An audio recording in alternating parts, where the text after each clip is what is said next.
여태껏 제 결혼 생활에 있어서 가장 큰 문제는 염치를 모르는 신우 하나뿐이라고 생각했어요. 그런데 그건 저만의 착각이었습니다. 소위들 말하는 시월들을 두고 생각할 것도 없었어요. 진짜 문제는 염치 없는 신우가 아니고 제 옆에 있는 남편에게 있었으니 말입니다. 남편과는 2년 정도의 연애 끝에 결혼을 하게 되었습니다. 2년이면 충분히 긴 시간이라고 생각했어요. 그리고 그렇게 길게 만난 만큼 제 배우자인 남편이 어떤 사람인지, 평소에도 어떤 생각을 하고 있는지 눈빛만 봐도 알 정도로 잘 알고 있을 줄 알았는데, 연애할 때는 하나도 몰랐는데 결혼 준비를 하기 시작하면서부터 긴 연애 중에도 본 적 없는 남편의 다른 면모를 하나둘씩 맞닥뜨리게 되었습니다. 제가 연애할 때 알고 있던 남편이 지금의 남편과 같은 사람이 맞는지 생각이 들 정도로 180도 다른 사람이라는 걸 결혼을 하고 나서야 알게 되었네요. 결혼 전, 그러니까 연애를 할 당시에는 평범하고 마냥 좋은 사람이라고 생각했어요. 저도 남편도 그냥 평범한 회사를 다니고 있는 평범한 회사원이었습니다. 조건, 이런 거 따지기에는 둘 중에 누가 더 잘났네, 누가 결혼 잘하는 거네 이런 거 따질 것도 없이 비슷한 상황이었습니다. 마냥 좋은 사람이란 말처럼 연애하는 동안에는 큰 의견 다툼도 없었고 다툰 적도 손에 꼽을 정도로 몇 번 되지 않았습니다. 아마 그게 결혼을 결심하게 된 가장 큰 이유였을 거라 생각해요. 남편도 저랑 비슷한 이유였을 거라 생각했고요. 그렇게 자연스럽게 연애에서 결혼으로 넘어가게 되었습니다. 결혼은 반반 결혼을 하기로 했어요.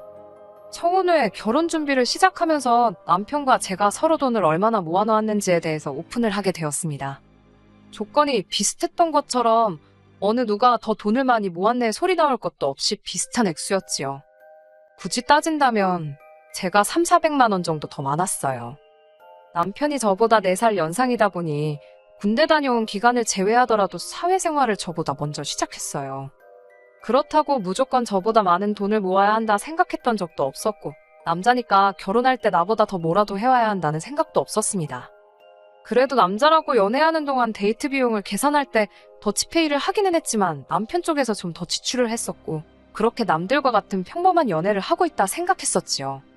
밥값이다, 데이트 비용이다, 선물이다 뭐다 해서 저보다 좀 더 쓴 게 있었으니 모자란 돈이 3천, 4천 정도였다면 이야기가 달랐겠지만, 제가 300~400만 원 더 가지고 있다고 해서 그걸 가지고 잘난 척을 한다던가 유세를 부린다거나 할 생각은 추호도 없었습니다.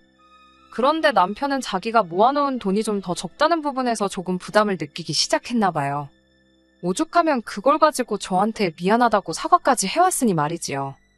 저는 아무래도 상관없다, 액수차가 큰 것도 아닌데 그럴 수도 있는 거 아니냐 하고 몇 번이나 말을 했지만 남편 귀에는 들어오질 않았던 것 같아요.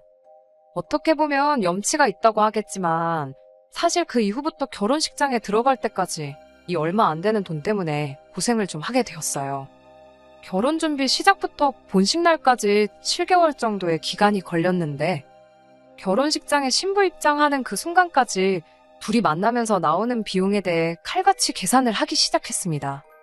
앞서 말씀드린 대로 남편이 연애하던 시기에는 더치페이를 하긴 했지만 조금이나마 더 비용을 부담하려고 했었어요.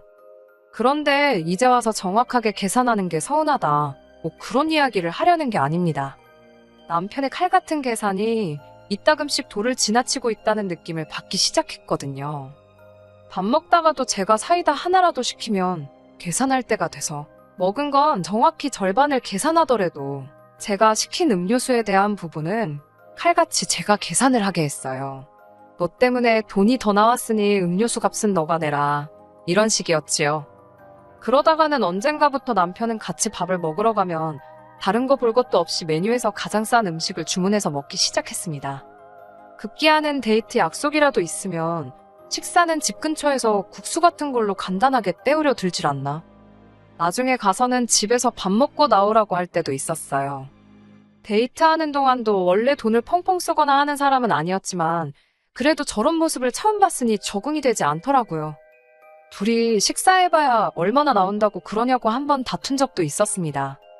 당시 남편은 그게 자격지심이라는 걸 인정하지 않으면서도 계속 결혼할 때 저보다 돈을 덜 가지고 오는 게 마음에 걸려서 그러는 거라는 대답만 계속했지요. 막상 저는 아무 신경도 안 쓰는데 자기가 괜히 찔려서 그러는 게 자격지심 아니겠나요? 전후 사정을 알고 나니 한편으론 이해가 가면서도 결혼까지 몇 개월이나 더 남아 있었는데 언제까지 이런 식으로 만나야 한다는 게 속상했지요. 외식이야, 결혼하고도 언제든지 할 수 있는 거지만 연애할 때랑 결혼하고 나서는 또 다른 이야기잖아요.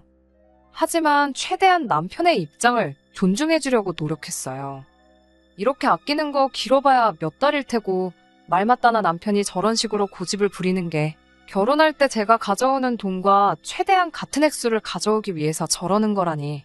한편으로는 방법이 조금 지나치긴 하지만 생활력이 강하고 절제할 줄 아는 성격을 가지고 있다는 게 달리 보이기도 했었거든요. 결혼 준비하면서 커플들이 많이 싸운다고도 하잖아요.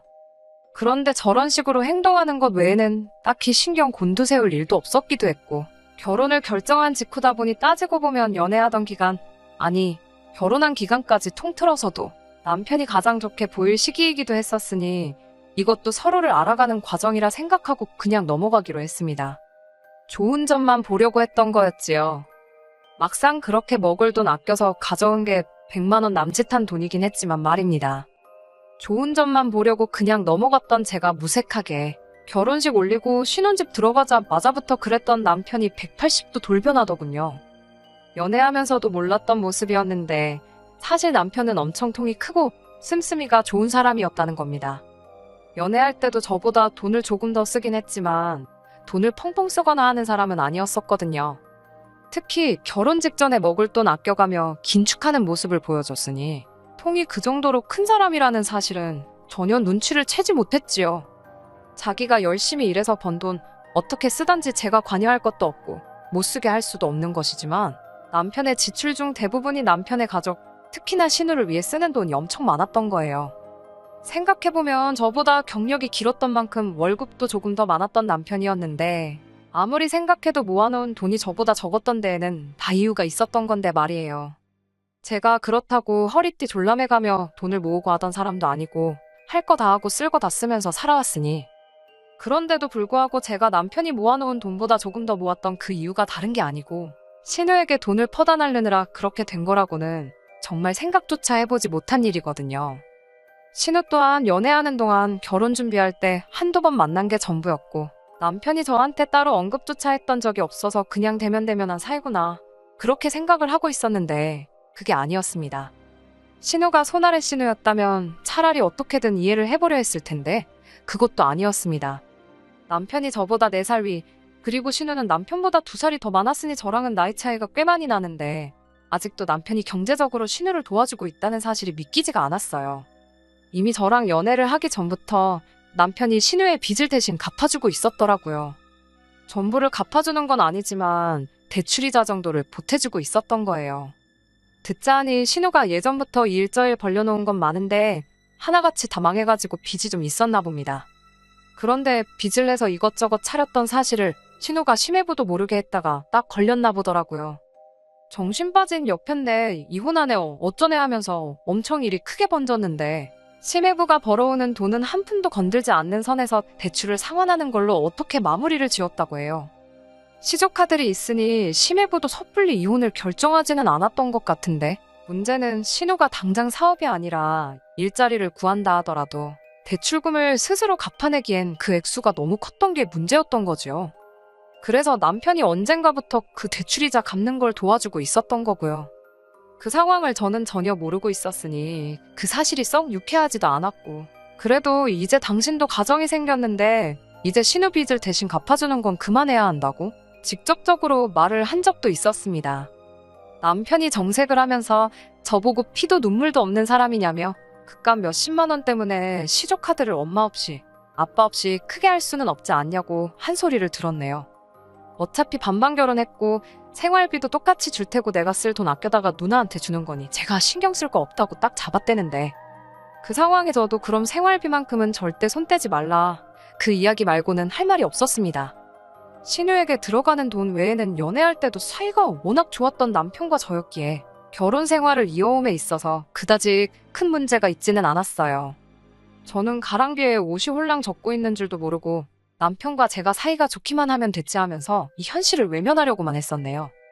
이 작은 사건이 눈덩이 구르듯 커지게 된 건 재작년 여름이었습니다. 그나마 신우가 직장을 구해서 그 돈으로 대출원금을 갚고 모자란 건 남편이 내주고 시어머니가 내주고 하는 시기였는데 신우가 다니던 회사가 코로나 여파를 이기지 못하고 결국 망해버리고 말았던 거예요. 신우가 대단한 스펙이 있던 것도 아니고 이젠 나이도 나이다 보니 다시 취직하는 게 여간 힘든 상황이 아니었던 거예요. 그런데 그때쯤 마침 친정아버지 건강 문제로 친정어머니랑 함께 운영하고 계시는 식당에 한동안 출근을 못하게 되셨거든요. 그래서 아버지 자리 비우고 계신 동안 대신 일해줄 사람을 구하고 있었는데 남편이 그 사실을 알고는 신우가 친정아버지 대신 일을 할 수 있게 해주면 안 되겠냐고 사정사정을 해오더라고요. 솔직히 내키지는 않았습니다. 제 신우라는 관계도 관계인데다 제가 신우라는 사람을 썩 좋게 보고 있지도 않았고 말이에요. 그래서 물어보겠다 대답만 하고 말았는데 남편이 몸이 달아서 제 대답을 듣기도 전에 벌써 친정어머니한테 연락을 했더군요. 사위가 통사정을 해오며 간곡하게 부탁해오니 친정어머니 입장에서도 거절하기도 어려웠고 어차피 친정아버지가 건강 회복하면 없어질 임시직이나 마찬가지였던 자리다 보니 결국 남편의 부탁을 받아들이겠다고 하신 거였어요. 우려와는 다르게 친정어머니는 신우가 일도 빠릿빠릿하게 잘한다고 그러니 걱정하지 말라는 말을 해오셨어요. 젊은 사람이 불 앞에서 일하는 거 싫을 텐데 군소리도 안 하고 열심히 한다고 하는데 그때까지만 해도 제가 신우를 잘못 생각했구나 싶기도 했습니다.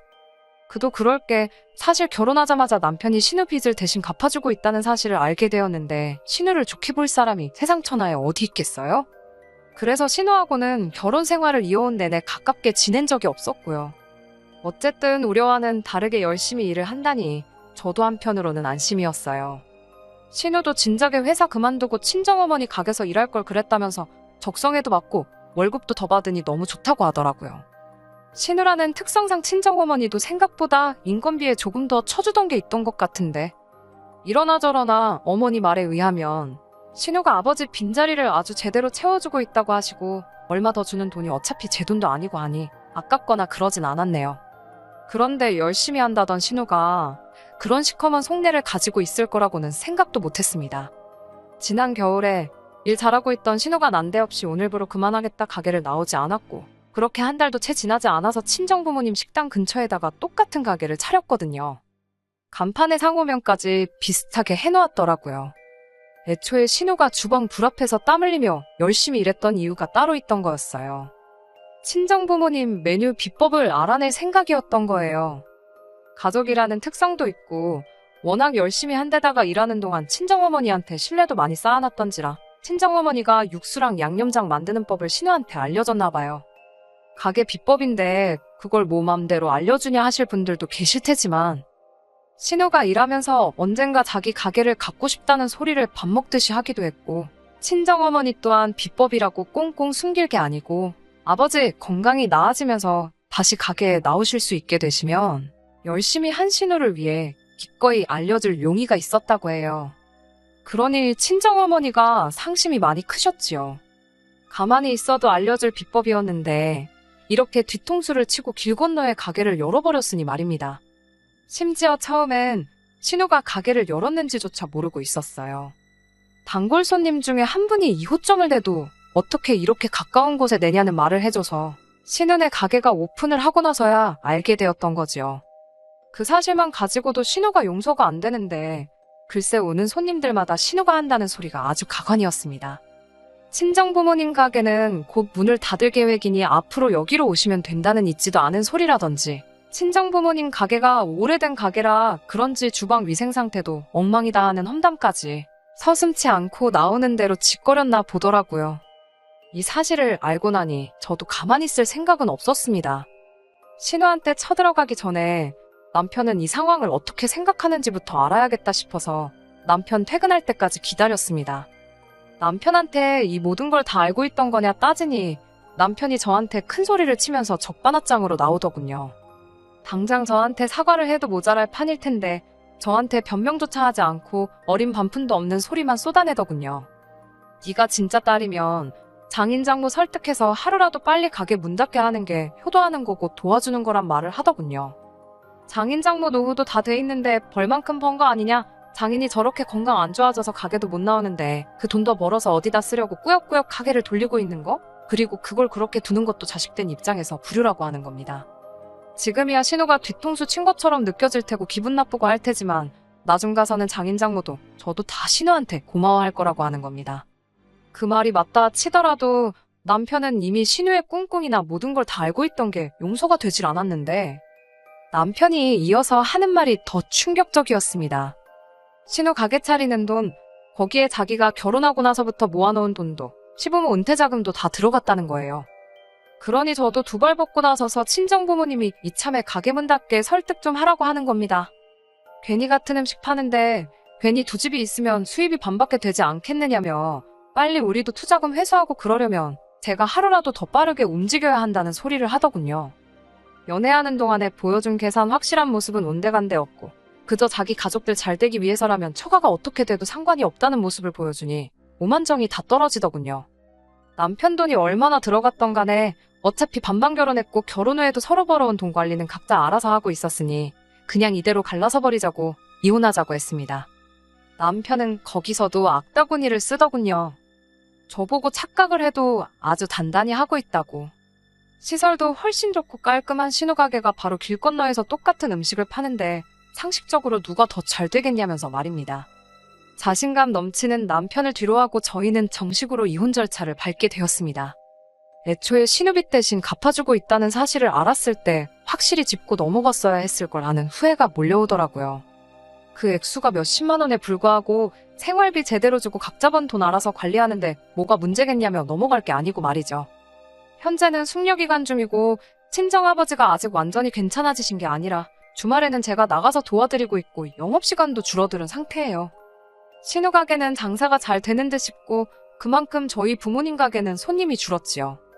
친정어머니는 손님이 많이 줄었으니 회사 일 때문에도 힘들 텐데 제가 굳이 와서 도와줄 필요 없다고 하시는데 후회가 남는 결혼 생활도 생활이지만 어떻게든 저 인간만도 못한 자식들한테 한 방 먹여주고 싶은 생각뿐이네요.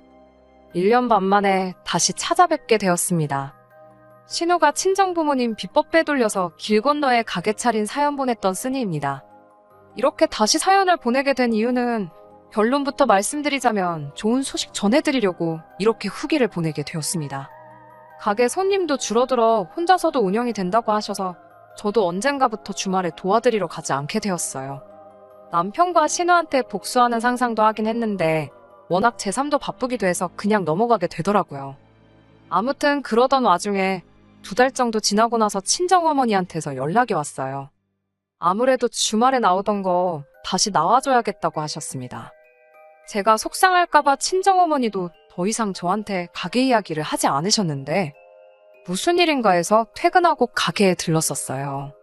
얼마 전까지 텅텅 비어버린 가게였던 모습이 무색하게 예전만큼, 아니 예전보다 더 바쁜 것처럼 가게가 분주하게 돌아가고 있었습니다.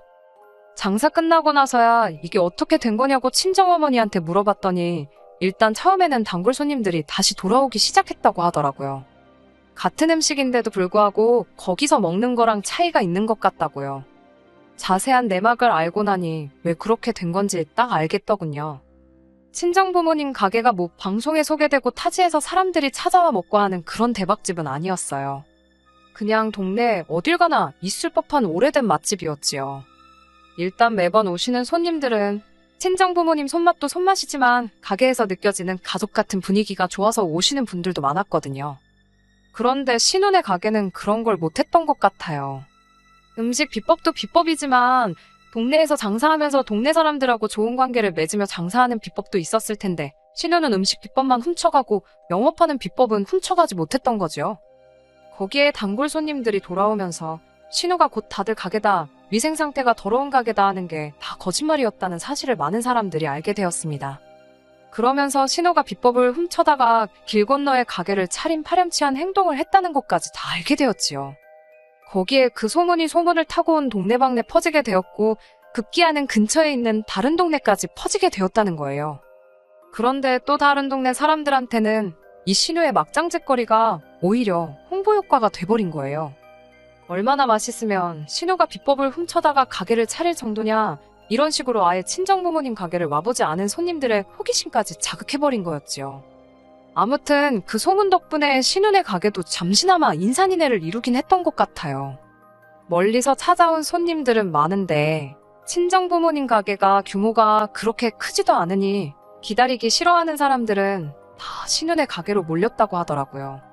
그런데 그런 손님들이 신우네 가게만 다녀간 게 아니라 나름 어디가 진짜 맛집인지 가려보겠다며 결국엔 두 군데를 다 오며 가며 하다 그 수많은 손님 중 대부분이 신우네 가게가 아니라 친정부모님 가게를 선택하기 시작되었던 거죠.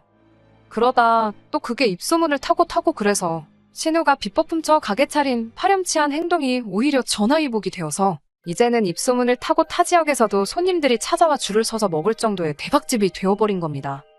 여기서 끝이 아니에요. 동네 손님은 물론이고 타 지역에서 오는 손님들마저 다 빼앗겨버린 신우네 가게는 점점 더 자금 사정이 안 좋아지기 시작해 얼마 전에 문을 닫게 되었다는 겁니다. 제가 오늘 이 자리에 이렇게 후기를 보내게 된 이유도 오늘이 신우네 가게가 망해 없어진 날이기도 하거든요. 남편 돈에 시부모 은퇴 자금에 신우도 빚이 있는 가운데 추가로 더 빚을 내서 가게를 연 걸로 알고 있거든요. 투자금 회수는커녕 자기들 욕심에 제풀에 망해버린 꼴을 보니 속이 참 후련하네요. 이젠 자기 가족들 빚이 더 늘어났을 텐데 갚아줘야 할 가족들 빚이 더 많아진 남편이 배 아파 뒤집어지는 꼴을 생각하니 당분간은 안 먹어도 배가 부르고 두 다리 뻗고 잠도 잘 잘 수 있을 것 같네요. 끝까지 들어주셔서 감사합니다. 오늘의 사연은 여기까지입니다. 구독과 좋아요, 알람 설정 부탁드리고 더 좋은 사연으로 다시 찾아뵙겠습니다. 감사합니다.